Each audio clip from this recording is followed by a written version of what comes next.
All right. What's up, everybody? Welcome back to the FIT40 Podcast. This is where we simplify exercise and nutrition for busy parents 40 plus so they can improve their health and feel amazing. I'm your host, Brian Fitzsimmons. And today we have an awesome guest, Jamie Selzler, in the house. Got me double guessing myself here. But Jamie has lost over 300 pounds. He's done it through weightlifting, through walking, through a bunch of really simple tips that served him super well throughout his journey, and he continues to put out amazing information. And I want everybody to hear from this guy because he has a lot to say, and I know you're going to get a ton out of it. So Jamie, welcome to the show.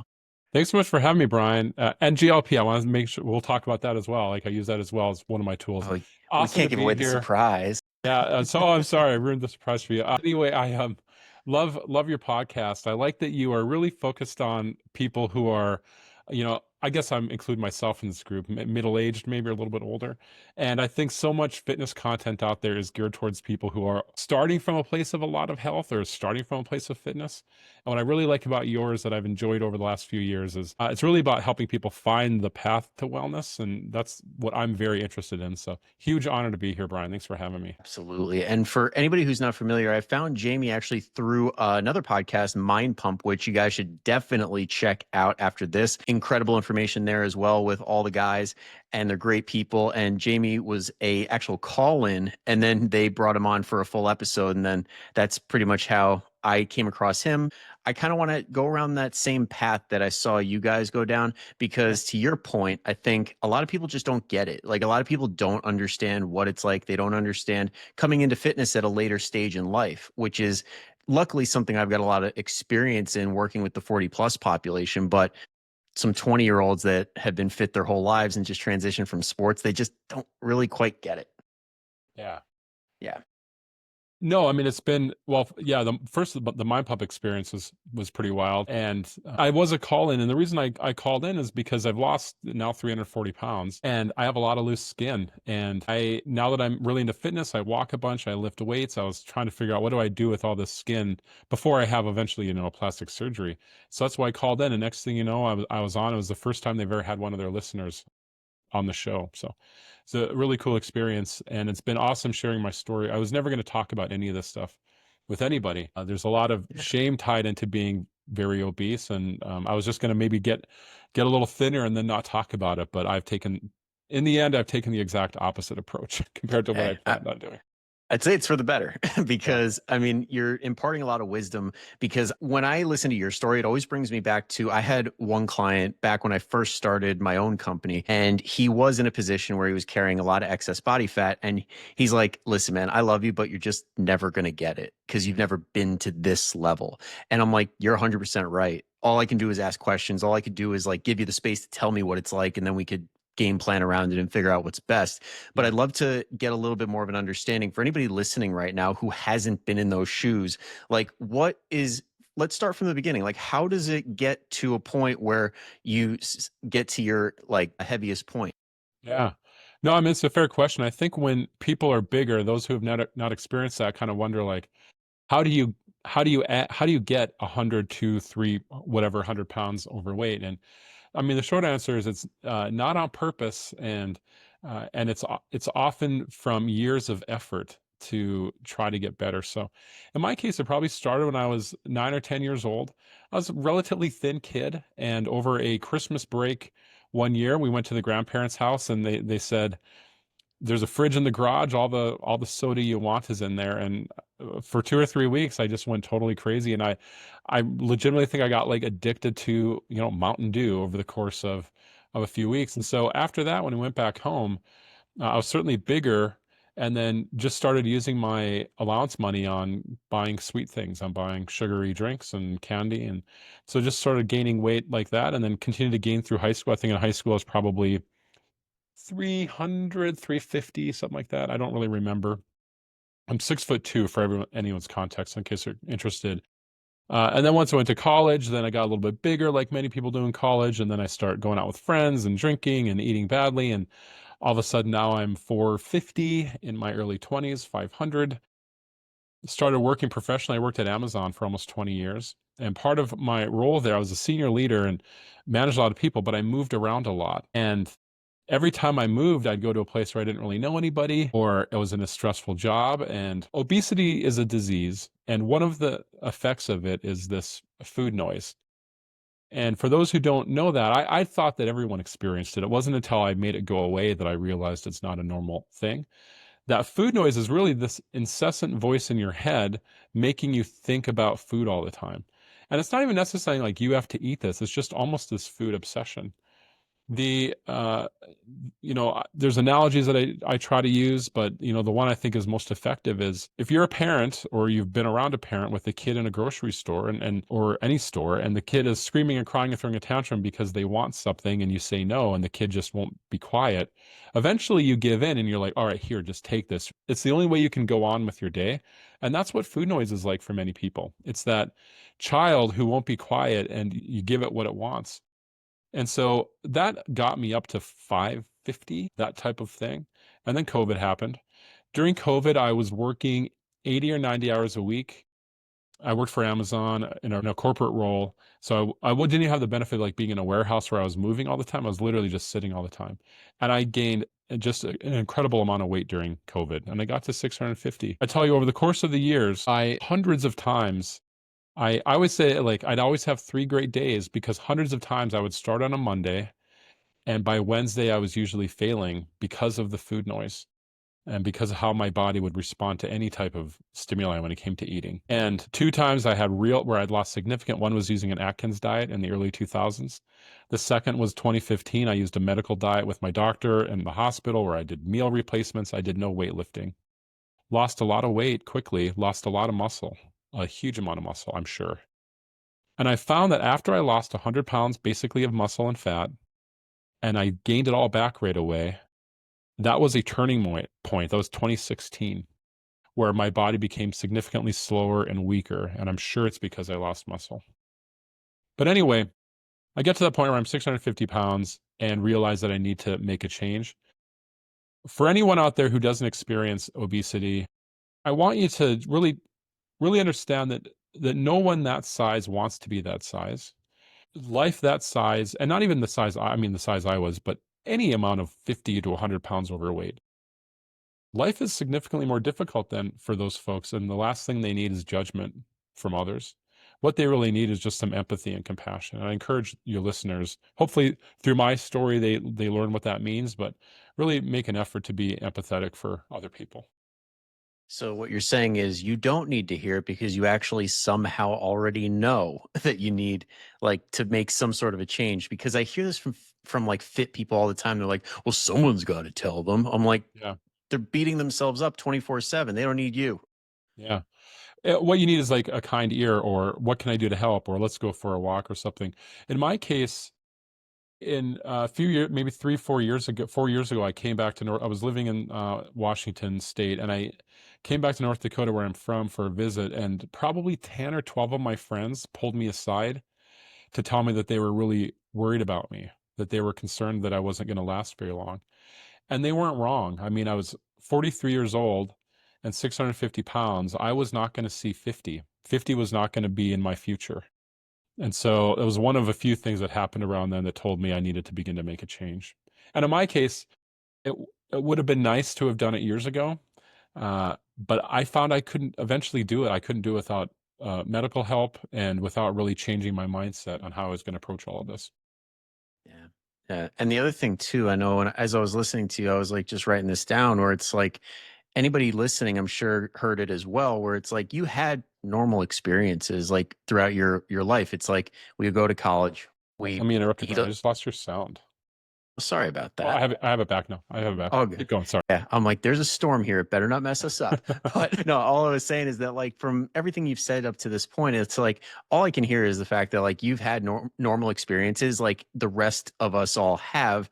Like, you went to college, ate a little bit, drank a little bit, but it's just to a different like degree. And because of that food noise, because of all these things that were an environment that made it amplified more so, it's like it's not that much different as far as like what a lot of people do experience in their life. It just had a different outcome. And I think there's a lot of commonality here rather than like so different because you made so many different choices.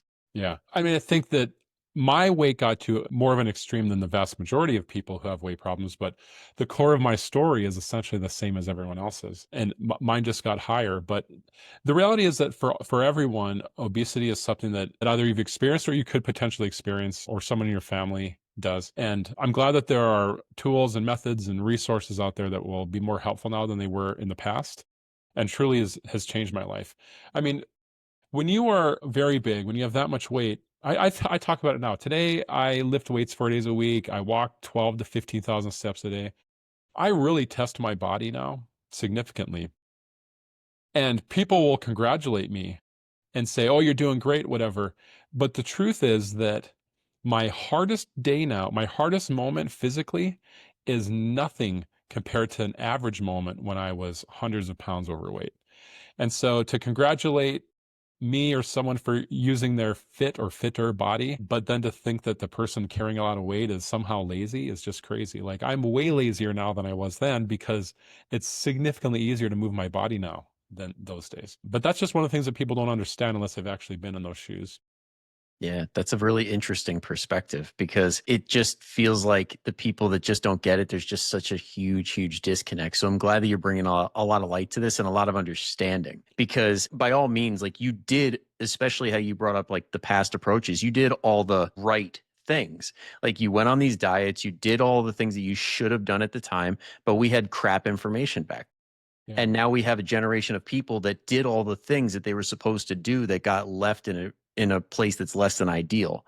So now it's like we got to unlearn all the crap, which is hard enough, and then you got to reintroduce these concepts that have really helped, that are serving you well, that are allowing you to get these results. So when it comes to like the big stuff, like what were like in the beginning, like those very first things that you started doing that you're like, whoa, there's a lot of bang for the buck here.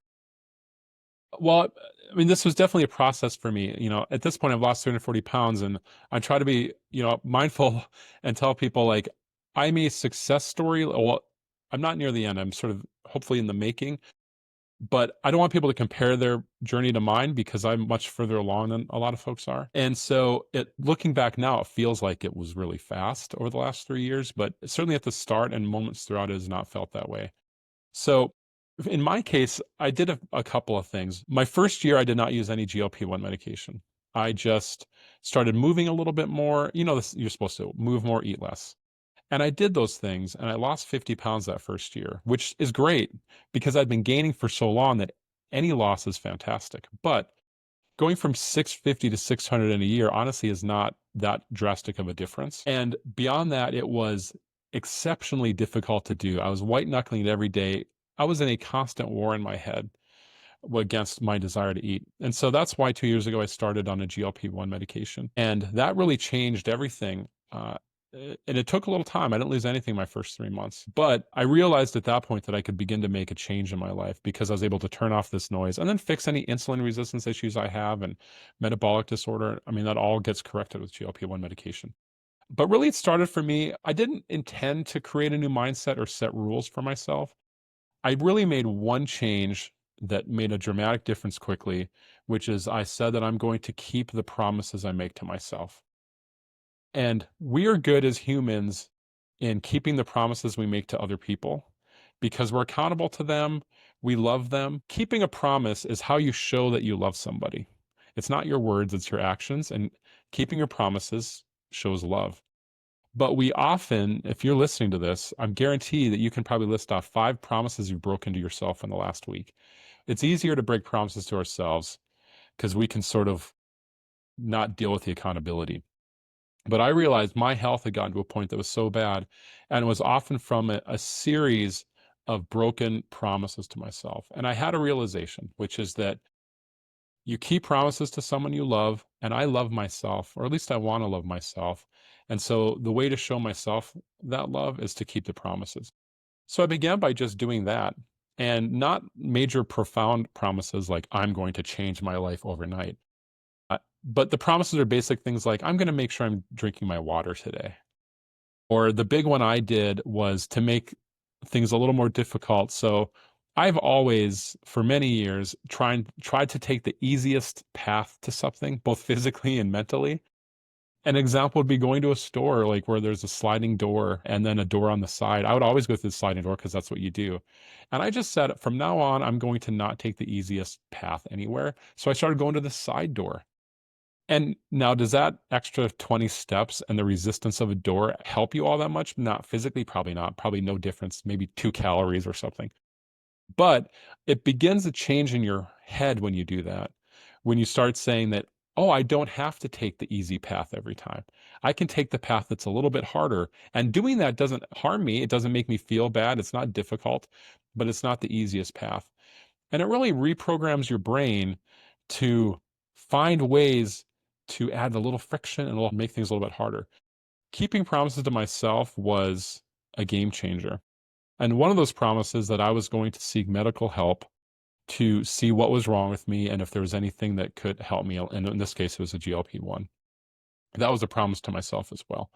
That's a huge change for people. If you start doing nothing else and just keep your promises to yourself, it can change everything. You have to make promises that you can keep. Like making a promise that is almost impossible is silly. But make a promise you know you can do. Not too easy, but that you know you can do. Yeah, there's always that sweet spot where it's like it's not too easy, but it's not too hard. So that way there's a little bit of fulfillment when you achieve it. Otherwise, if you're just doing easy stuff all the time, you undervalue it. Yeah. Yeah. Absolutely. And that's certainly what I found during this entire process over the last few years. Yeah. Well, I mean, as you're saying that, I'm like, what are the coincidences that like I literally posted this today around the same concept where it's like when I talk to people a lot, there's a lot of the use of words like maybe, hopefully. And when we could turn that into definitely by keeping these promises or making these promises, that's where the real change happens. But I think a lot of people bite off way more than they can chew. And I know one of my friends, and I'm sure people here listening or who are on TikTok live have heard the name Andrew Coates, and he brings up a good perspective on this where it's like there are a population of people who set such high unrealistic standards because it becomes a self-fulfilling prophecy that proves over and over again, I can't do this. Yeah. And it's almost like a way of like self-harm to a degree, but it's a cycle that a lot of people get stuck in. I'm curious on your thoughts on that, of like if somebody is dealing with that, what you would say to them if like to try and get out of that. Yeah. Well, first of all, love Andrew Coates. Huge fan of his. I was messaging him a little bit a few weeks ago and just awesome. He always messages back, people. I couldn't believe he messaged me back. I'm like, how does this guy have any time? Did you get a voice memo? I did. I got a video. Yep. He like You got recorded. a He's like, video. I don't have time to type, and he sent me a video response. It was awesome. Does not surprise me. Yeah, that was cool. Well, I thought I was a special, unique butterfly, Brian. Now I'm not. Sorry, I took away the specialness. No, but I'll tell you where that mindset of realizing that this isn't a maybe and a definitely happened for me. And I get a little emotional thinking about it, so hopefully I don't break down crying with you or anything. Once I was on a GLP-1 for a little while. So when you're trying to get healthy or lose weight over the years, it sometimes feels like playing the lottery or gambling or an election or like how's your favorite TV show going to end, where you know this thing's going to happen, but you don't know how it's going to turn out. So many times I would try to lose weight and like, is this the time that it's going to work? Is this going to be effective or not? But with this, once I started keeping promises to myself, which was a new and different thing that I'd ever done, and combined it with suppressing some of the food noise, realizing that this could be a permanent thing made a huge difference. So I used to, every Sunday morning for many years, I would go to McDonald's on Sunday morning. And I'm not like proud of what I would do, but I'd go and I'd have 3 or 4 breakfast sandwiches and a bunch of orange juice. And it's probably 2,500 calories, whatever. And I did it every Sunday for years.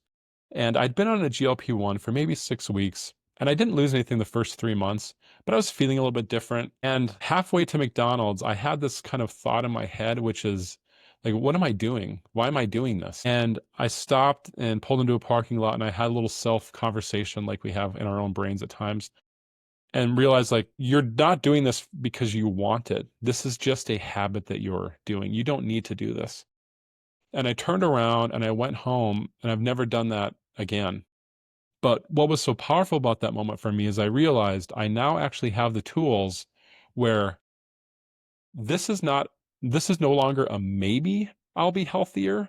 This is now I will be healthier, because I just made this choice that I've never been able to make before. All the work that goes into losing weight and getting healthy with a GLP-1 or not, it comes down to your actions. How are you are you moving in the gym? Are you lifting your weights? Are you walking? Are you eating better? And when you know that there's a payoff to that, that you know this stuff is going to work, it's so much easier to do. And it's not like you're taking a risk, because if all the exercise and the eating better may or may not result in the goal that you have, then it's so easy to stop doing it. But if you know that this is the way, so much easier to do. And that was a major game changer for me as I made this transition.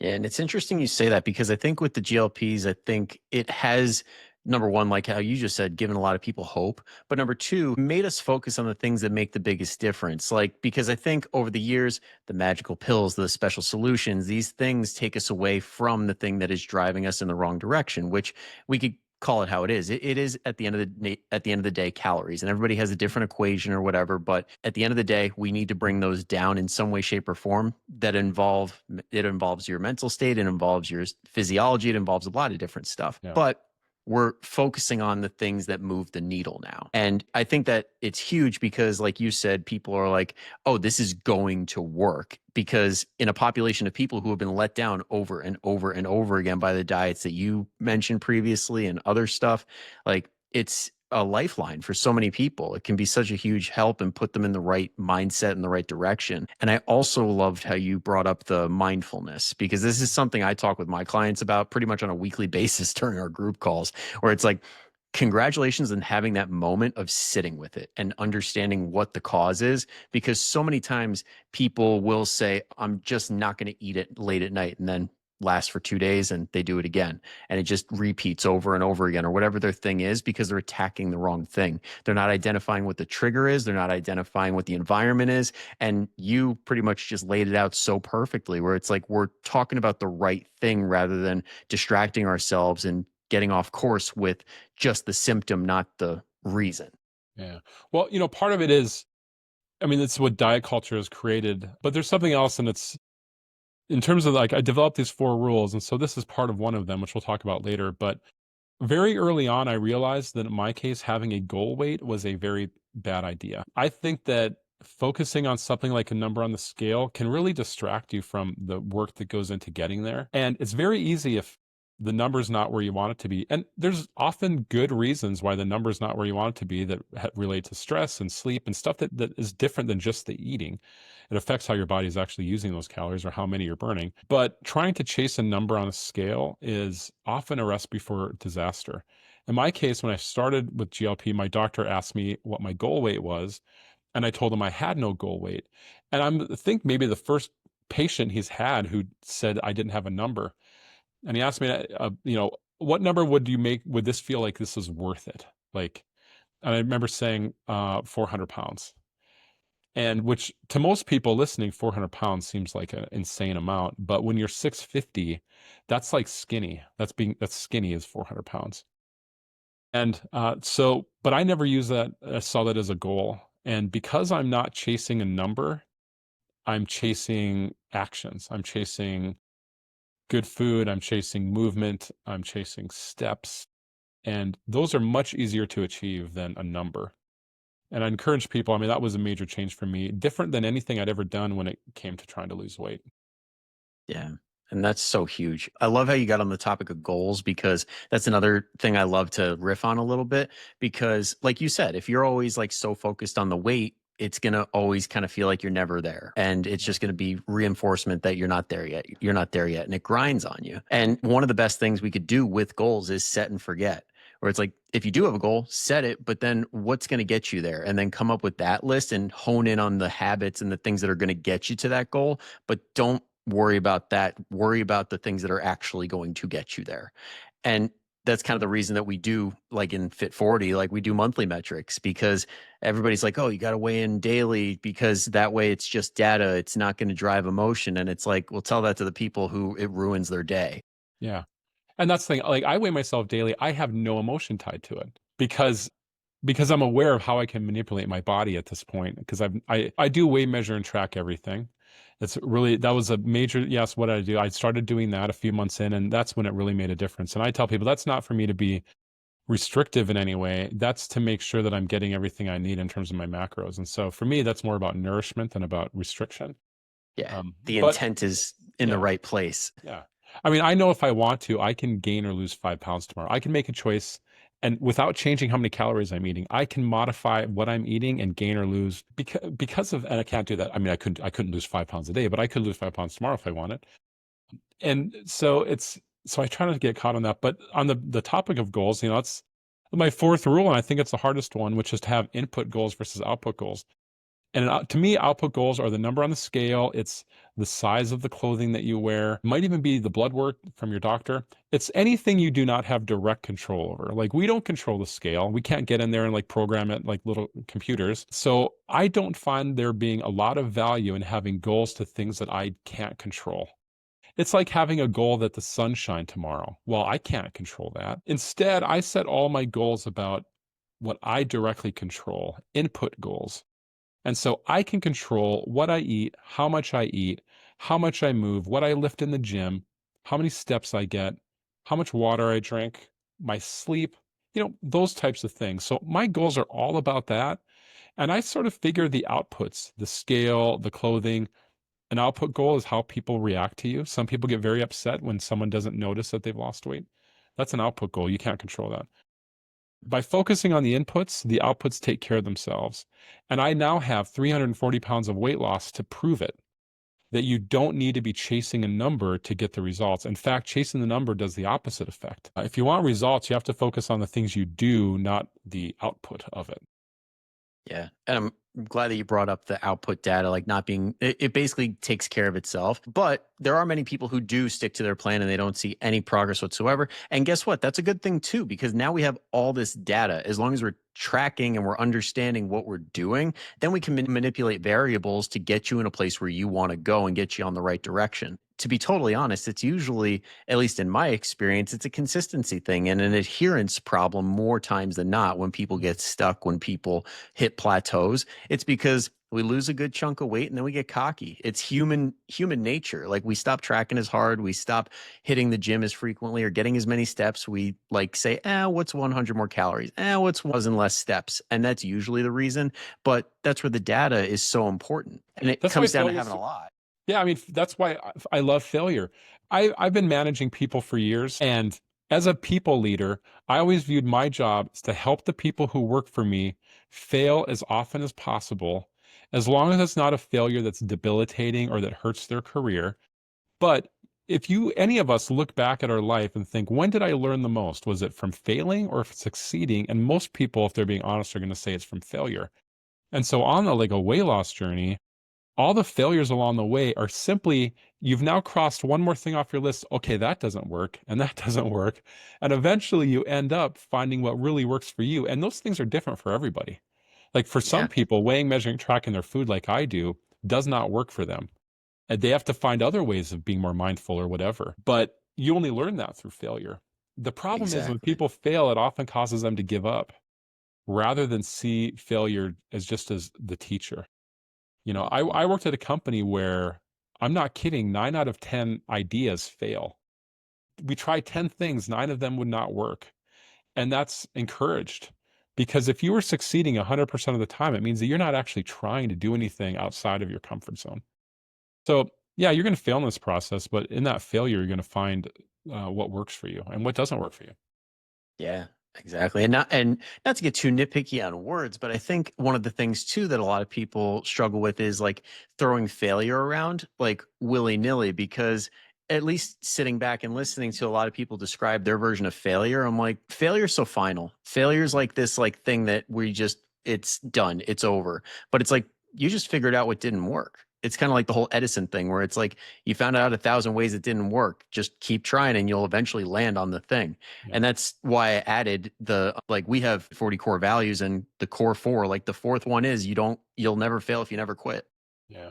I try to be mindful, though, I mean, and having been in these shoes, and that if you want something desperately, and in this case, if you are carrying a lot of extra weight and you want that gone for health purposes, for aesthetic purposes, whatever, those failures can be very demoralizing.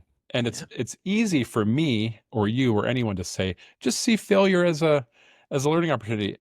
That's so much easier said than done, which is why it's so important that people give themselves some grace. And, Good I point. think an important thing for me on this process is to find ways to forgive myself. Like, when I look at the 650-pound version of me or the 500 or whatever I was at any given time, I could choose to be upset with myself about that. Instead, I say, you know what? I did the best I could with what I had, and I forgive myself, because the only way you can move on in life is by forgiving your past self for any mistakes that you may have made. Yeah. And as you're saying that, I'm just like, honestly, I don't think I like made that official shift until like I read a specific book. And I'm not sure if you're familiar with it, but Mindset by Carol Dweck is like No, I have the not. it's like the Bible as far as like growth and fixed mindset when it comes to embracing things, concepts like that. So anybody who's watching on TikTok, mindset, anybody who's watching on YouTube, it's one of the best books you could ever read when it comes to like basically getting out of this place where it's like everything is so final, everything is so black and white. And it's like, where's the growth opportunities and where can we expand on those things and get to a better place where we're always in this version of life where it's like nothing's failure. It's just what can we do to get better going forward because we're in this growth mindset. We're always getting better. Yeah. Have you heard much, I don't know if that book or elsewhere, about the locus of control? What locus of control is? I've heard the concept. I haven't heard it in depth. So basically, locus of control is this concept of how much does any one individual think they control the world around them, or that the world controls them.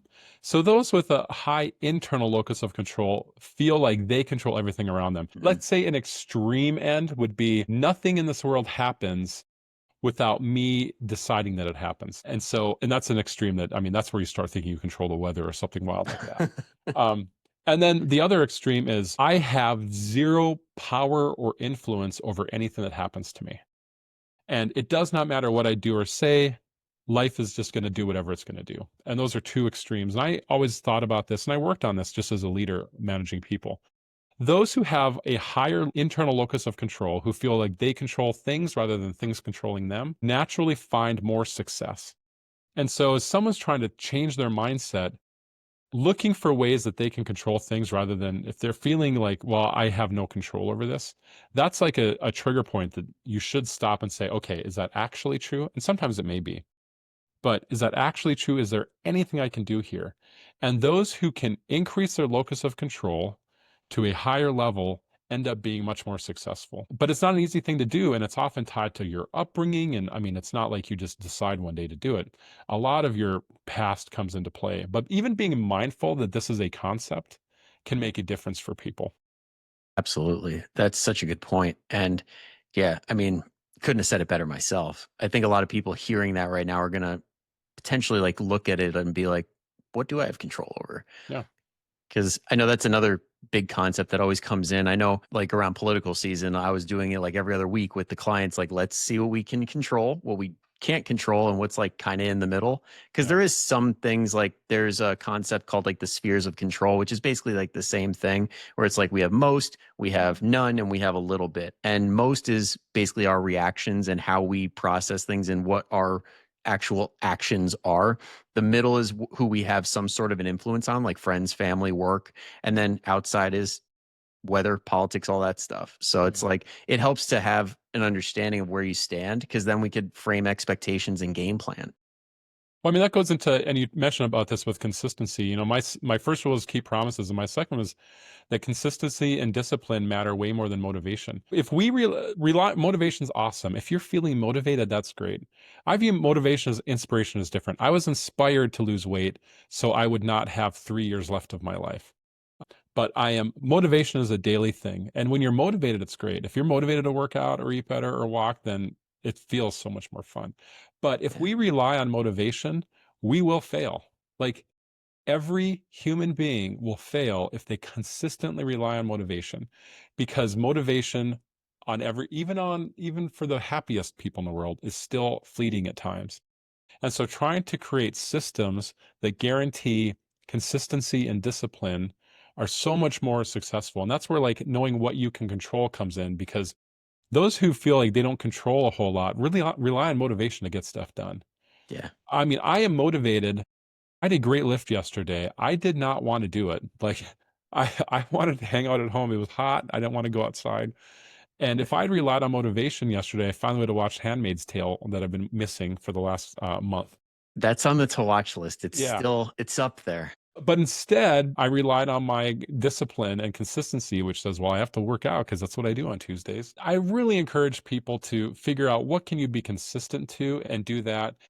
And essentially, if your life is a car, driving the car is consistency and discipline. Motivation is like a cool paint job on it, or, that consistency or motivation just adds to it. It should not replace your consistency. Yeah, and this is where certain things, especially tangible things to help track your consistency can help out so much. I know one of my friends, Aram Gregorian, 4 Weeks to the Beach, if you guys have ever heard of him, definitely worth a follow as well. He has all of his clients have like the refrigerator magnet boards, or like basically like kind of how I have over here, where it's the dry erasable and say either give yourself a check mark or an X for whatever that habit is for the day. And just seeing that can help so much, because we sit back and we're like, I feel like I'm doing everything right. I feel like I'm doing all these things. But then you look at your your accountability calendar and you're like, shit. Sure. It's a Yeah. huge difference though when you can start doing some of those things. Yeah, absolutely. Now, when it comes to, I know you briefly touched on things like being different when it comes to the gym, when it comes to exercise and things like that. And I'm curious if somebody listening right now is at the start of their journey and they need to make these like little tweaks and stuff to their workouts, what would you say are some of the big ones when it comes to like when you see certain things on social media, these types of workouts, and what it actually looks like when you did it and what worked Yeah. well? First of all, working out shouldn't hurt. I think there's perception among Amen. people. Yes, I think there's a perception among people who've not been in a gym before that it's supposed to be grueling and it's supposed to be painful and you're supposed to be sore. And if it is any of those things, then you're doing it wrong. Not, I'm not, to, that's not to say it's not hard. It can be hard and it should be a little hard, but it shouldn't cause you any pain. And so my advice for someone just starting their journey is to do what you can. The reality is that when you are losing weight, if you don't do some form of resistance training, you're going to lose a lot of muscle. And you want to do whatever you possibly can to keep your muscle. I'll give you an example. I'm 310 pounds today. I've had my resting metabolic rate tested, and I'm 3,900 calories a day because my body fat percentage at this point is 24%, which is still high, but not high considering that I'm 310 pounds. That's incredible. And that's not because I'm some like ultra beefcake dude. It's because I just did resistance training throughout this whole process and kept my muscle. So now my total calorie burn every day is 5,000 calories a day once I throw in all my activity, which makes keeping a calorie deficit relatively easy to do for me. And so, but you have to start with wherever you're at. If someone can join a gym, I encourage it. I think that nothing beats the equipment you have access to and a personal trainer to teach you. But you can do so many things from home. I've started on TikTok posting sort of at home body weight exercises. When I was 600 or 650, I could do almost nothing, but I could do body weight squats, just standing up and sitting down over and over. That's a workout. You're working out. If you decide to hold something, hold a backpack or I do it with like a gallon of water or laundry detergent. Now you're doing a body weight exercise with some extra resistance. You're working out. There are so many things that you can do from home very easily without any equipment. Now, if you start throwing in a few things like some resistance bands, or I have some adjustable dumbbells next to me. You begin throwing in a little bit of equipment. Now you are like cooking with gas, and you are able to do so many things from home that keep your muscle. But people should not be afraid of this. I think many, particularly, feel like if they lift weights, they're going to get bulky or muscly, and that's not true. Ask anyone who's been lifting weights for years, and if adding muscle was that easy, they'd all be in heaven, because it's not. Adding muscle is really hard. It's really hard to do. Even a pound of muscle is hard to add. But what working on the gym will do for you is not make you bulky. It'll help tone you a little bit. It'll help. It may not change the number on the scale, but you will feel better, move better, and your clothes will fit better. I encourage everyone to do it, even from home. I encourage them to do Yeah. it. Yeah, absolutely. And one of the best examples I see all the time on my social media is like trainers like Ben Bruno who train people like Jessica Biel, like other cover models for magazines, and they strength train hard and they don't get bulky. Like they're lifting serious weight and they don't get bulky at all. And working with everybody across the spectrum, myself, like I've never seen anybody get to the point where they're like, "Oh, this is way too much." I've had one singular person because I used to work at a studio gym that helped like 300 to 400 people in my time there, and one singular person was like, "This is too much," and she was like a hyper responder. There's always one, but it's so hard to Yeah. get to that place because most people don't realize when you put on a pound of muscle and lose a pound of fat, even though the scale doesn't change, you get more small essentially because body fat takes up more space because muscle is more dense. So you actually get smaller even though you might not lose a pound. Part of this is the reality for someone who is carrying a lot of extra weight or really any extra is the gyms are really scary places to go for two reasons. One, you don't know what you're doing there, and so physically it's difficult because I don't know what I'm doing. Am I going to hurt myself? Is it going to be painful? So there's that physical barrier that you have to overcome. And the second is even worse, which is the emotional barrier. When you are obese, when you have this weight on you, you are judged constantly. You see it all the time. I would see it everywhere I went. I'd be stared at all the time. In airports, people would like sneak pictures of me. Some people would say things, although that was relatively rare. I mean, the one benefit being like six at that point, I've shrunk, but at that point, a 6'3", 600-pound person is most people aren't going to say anything to you to your face about it. But you go through life being judged. You see it in people's eyes. You assume that when you go to a gym where the healthiest, the fittest people are, that's where you will be judged the most. And I try to make the case that it's actually the opposite. I feel less judged, even at my larger size. I feel less judged at a gym than anywhere else that I go. Because one, the people in the gym, honestly, they're really focused on themselves. They don't really care a whole lot about other people. I mean, they're not like judging other people. And second, if they do see you, they're not thinking, what is this person doing here? They want to give you a high five. They want to like support you. They don't because they don't want to be rude or, they don't want to infringe on your privacy. But it's really and maybe not in every case. Maybe there are some gyms where this is not the case, but I would say the vast majority, you're going to find support there, which is why I think if you're starting this process, it's okay to start from home. Work out from home, body weight, use resistance bands, get an online coach if you need to, at least at first, and get over the physical side of it. So that way, at least on the physical side, okay, I can do this stuff. So when I go to the gym, I only have to deal with that emotional aspect of feeling judged. And once you get brave enough to do that, you learn quickly that it really can be life changing to spend time in that environment. Absolutely, because environment's such a huge factor that I don't think enough people like really appreciate. Like because, for example, when you go to the gym, chances are people there have been on a similar journey where they are trying to lose weight. Maybe not as much, but they know the struggles that come with it. They know how hard it is because. To be honest, a lot of people, like general population, have done a diet or two and they're like, oh, I could lose weight, no problem. And then they just are on this never ending cycle of hopping on, hopping off, but they don't understand what it feels like to stay consistent with it and see real change. And people at the gym usually do. And they're like, that huge props because it's Yeah, one of the hardest things you'll ever do. absolutely. Yeah.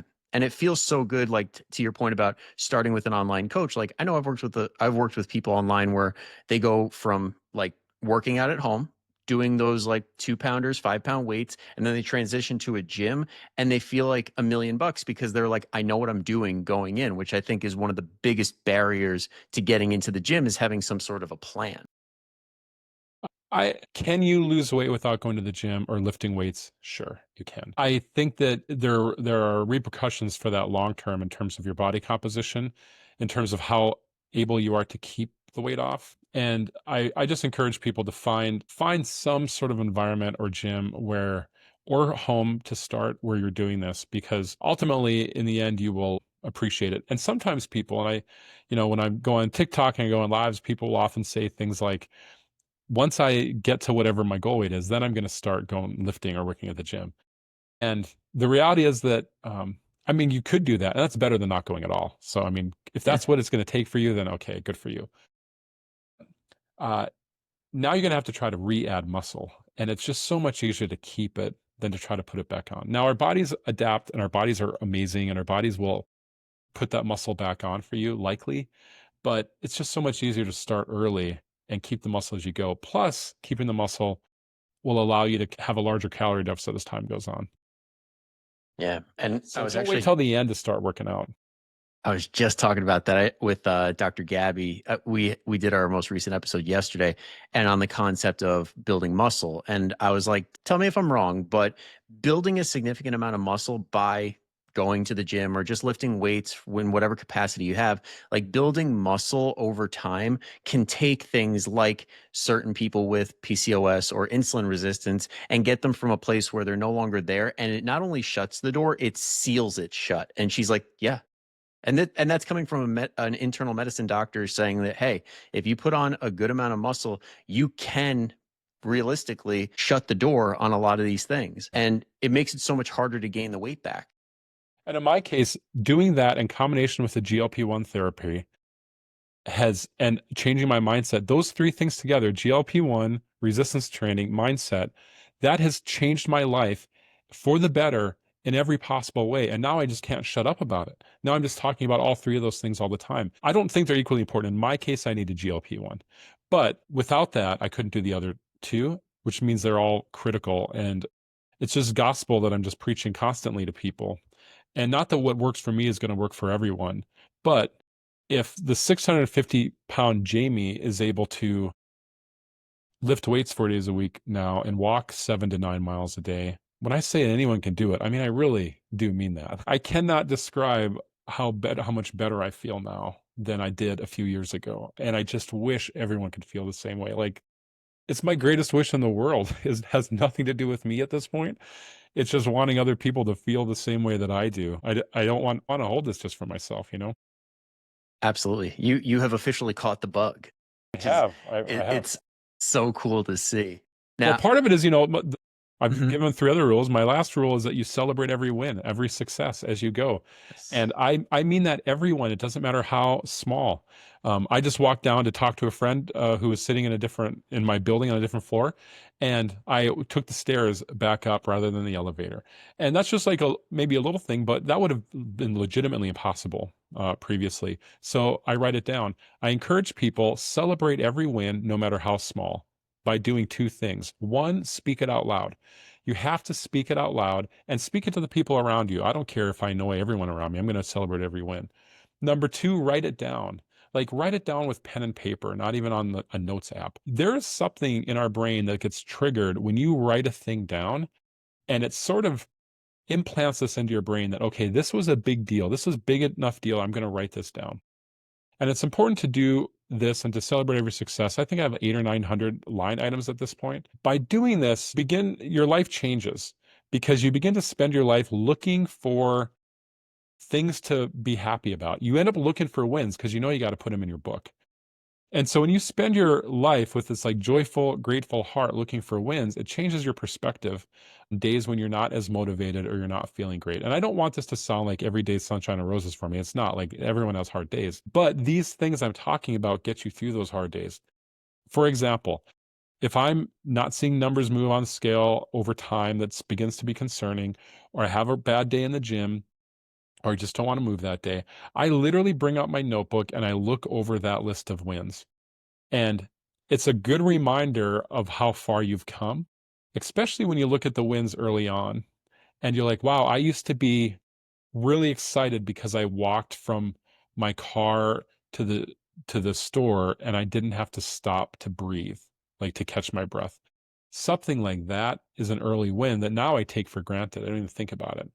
Yeah. And so looking back on your wins over time just becomes a self-fulfilling prophecy where you're getting more wins. More wins drives increased work because you like getting more. And next thing you know, you're in this cycle where every day you're getting healthier and healthier. And then, like, boom, you've lost 340 pounds, like in my case. And that's how it happens. It's not from some magic trick. It's just building on things and celebrating them as they go. Yeah. No, that is incredible. And I know one of the other things that I was thinking as you were saying that is like sometimes just getting through the day and handling yourself with grace is a win in itself. because I know that's one of the first things I notice, like with newer clients, is like we ask for non-scale victories every week, and they're like, nothing this week. I'm like, are we sure about that? Like, there's nothing, and then it's usually followed up with like well, this happened, but it wasn't They that big of a minimize it. deal. They minimize Yeah. the win or the victory. Never minimize your wins. Every win is. Hmm. How many baseball games are there? Your 162 games or so, or 150 something games every year? Yeah. Whatever it is, 162, I think, right around Yeah. there. If you're a baseball team at the end of the season, you're celebrating every win, even if you're ahead by whatever games, like you celebrate every win, you celebrate every score in sports. Like every win, regardless of the size, is worthy of celebration. And it's not, I mean, I was gonna say it's not easy to do. That's false. It is easy to do. You can do it. You just have to be intentional about doing it. And it's a life-changing thing to do that is free, that anyone can do. Yeah. And just to add on to that, one more thing, because I know a lot of people do, like on these drugs, for example, with GLP-1s. I know you said you yourself, you were stuck for like 3 months at like the same spot. Yep. Honestly, for a lot of people, maintenance is a gigantic win because on average, people are putting weight on. People are getting more unhealthy as the years go on. Putting a stop to that and maintaining can be a gigantic win. You know, that is, I've not really thought about that. Frequent concern for people is wondering why, feeling like they're failing because the number's not moving or it's moving very slow. But you're right, they've reversed the gain that they had for many years. So that should not be minimized. And at least all that, what that does is it gives someone some time. I'm going to take the idea you just said and pretend that it's my own, by the way. Go for Um, it. it gives them some time to figure out what else they can fix in their life while they put a stop to the gain. And I think that's a powerful thing to do. What a great concept. Absolutely. And I got to give credit to the guy who hired me originally. This guy, Joe, one of the best trainers you'll never hear of, but Joe Hardigan, great dude. But yeah, no, it kind of blew my mind because I heard it at like 20 years old. I'm like, what? Like, no way. But yeah, it's wild. Now, the other thing I wanted to touch on before we get to the point where we wrap it up is like, I know one of the things I heard on your interview with Mind Pump is the concept of having a team and having a support system. And I cannot like preach this enough how important that is, because if you have a team, your chances of success just skyrocket. So if somebody is hearing this for the first time and they're like, wait, who do I need? Like, what should my healthcare team be? What was yours that helped you see the most success? So it was my doctor who's an obesity specialist. I encourage people to find a doctor that specializes in whatever their main issue is. In my case, because I have obesity, that's who it was. And I'm so grateful I have such a great doctor. And if your doctor doesn't understand or is not that good for you, I mean, I had doctors before who never once talked to me about my weight issue, never said, hey, you got to do something about this. And maybe if they had 10 or 20 years ago, who knows? I'm not putting it on them. I'm just saying, like, having an honest doctor who has tough conversations is a good thing, not a bad thing. So find a doctor that you vibe with that works for you. I think that's really critical. In my case, it was also finding a personal trainer. So I have an awesome personal trainer named Peter. I've learned a ton from. And I try to coach people on how to find a trainer that I don't want a trainer that's going to be like, keep going, well, 8, 9, 10. Like anytime my trainer starts to get even a little bit motivational, good job with me, I'm like, stop. I don't want to hear that from you. Make sure I don't get hurt. Like that's what I want out of a trainer. And help me write a program that's going to get me stronger. So you got to find a trainer that works with you that, and some people need that like motivation, keep going. And I don't, but for those who do, I'm not like, find a trainer like that. Yeah. Um, And real quick, yeah. just to add on to that, because I know everybody listening is probably like listening intently. One of the best things you could do when you're trying to figure out like who you want to work with as far as a trainer is something called the beer test. Once you've had your initial assessment or your first workout with them, ask yourself, would I have a beer with this person? And honestly, if you say hell yeah, you're in the right place. Yeah, so that's great. I'm going to start using that one. I think in my case, it was also a physical therapist. I hurt my knee a number of years ago and I've never really got it treated. But I really needed to if I was going to start, especially doing anything in the gym like pressing or deadlifting or squatting with any real weight. I was going to need to fix my knee. So physical therapist was that for me. Also mental health. When I first started this process, I sought out therapy. I only had a few sessions, but I sought out therapy because I wanted to prepare myself for what I was about to go through. And some may have a greater need for therapy than others. If so, use that. That's a really important part of the team. Seeking out nutrition help from ideally a registered dietitian or nutritionist if you don't have access to one. I think that's part of the team. I did meet with a dietitian at the beginning. And then last, and it's not part of the healthcare team, but it's who in your life is going to be there to support you. And for those of us who are very lucky, maybe we have one or two people in our personal lives who we are physically around all the time who are going to support us. I have, and that's been I'm very grateful for it. I've not had anyone in my life who's been negative about this, and my heart breaks for those who are, because there are negative people like there. But your team can go outside of that. It can go to online communities.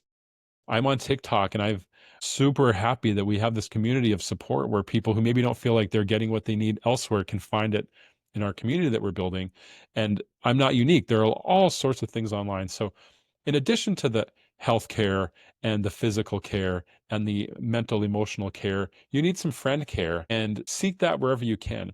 Because if you have this full team around you, it sure makes this whole process much easier than feeling like you're just doing it on your own. Yeah, 100%. And to also add on to that, that team should like amplify each other and be able to work cohesively, Yeah. because unfortunately there are some people like trainers or nutrition coaches that'll doctor bash, or they'll bash on the PT, or they'll bash on the dietitian. It should not be like that. You should have somebody that says, "Hey, okay, the dietitian wants you to do this. We're going to factor that into the plan here and really track how good you are being with that." Or somebody that comes from a physical therapist say, okay, the PT wants you to do that. We're going to put it into your warm up. We're going to make sure you do that on your off days. It should be a very cohesive effort so that you get the best results, not you just have a team of everybody trying to talk over each other. And remember, you as the center of this team, you're the captain, you're the quarterback, you're the coach of the team. And so you get to decide what you listen to from each one. Early on, my trainer that I have now, who I love, my trainer tried to talk to me about what I was eating. And I said, no, I am not going, and even though he's certified in nutrition, and I'm sure he knows what he's talking about, I'm not talking to you about what I'm eating, because you don't know what it's like to be 600 pounds or 650. I was 600 when I started working out with him. You don't know what it's like to be this size. And so uh, I don't want to talk to you about that kind of stuff. I want to talk to you about how do I best build a consistent routine in the gym that doesn't hurt me. And I'm okay with you talking to the physical therapist so you guys know what my limits are. And nor do I talk with either my physical therapist or my trainer about my medical situation. I might let them know what's going on, whatever's relevant for them to hear. Yeah. But in my case, I would not let them bash my doctor, because my doctor is the most important person on the team other than me.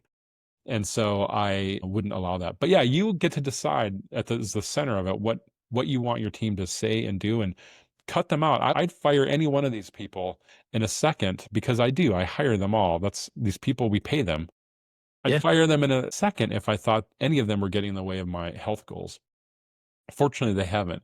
But if you're out there and you think, hey, my trainer's not really in my best interest right now, I would maybe start with having an honest conversation with them about what you maybe are lacking. Sometimes we're afraid of conflicts and we don't have that conversation. But if not, then find a new trainer. Nothing wrong with that. You made me look for another book. There's another really good one called Crucial Conversations. If anybody wants to look up that one, it I've is read that book, yeah. In the one of the workplace, it's best. effective, yeah. Oh yeah. And honestly, I found it super effective just in life. Like I was reading through the thing and I'm like, I'm going to use that with my fiance. Alrighty. This is great. Having difficult conversations is a really underrated life skill that everyone should try to practice. Yep, absolutely. But yeah, this has been such an incredible conversation. I know that this is probably one of the most valuable episodes I'm going to put out there. And I don't want it to end here. I want people to be able to follow you, make sure that they're getting all the really good information that you're putting out, and kind of just join you along the journey. So if anybody listening right now is like, Jamie is freaking awesome, I just want to like keep up with his stuff, where can they find you? Before I say that, I just want to say to folks who are just getting started out there, you often think that you'll be happy at the destination, that the happiness comes after you've lost weight or after you've done whatever it is that your goal is. And I had a realization. Actually, I didn't have it till I was doing the mind pump, and I said this. It's the first time it really come into my head, but I know I didn't felt this inside. Try to realize that the path to a healthier, happier life, the stuff, the work you have to do to get there, that is not work you have to do to get there.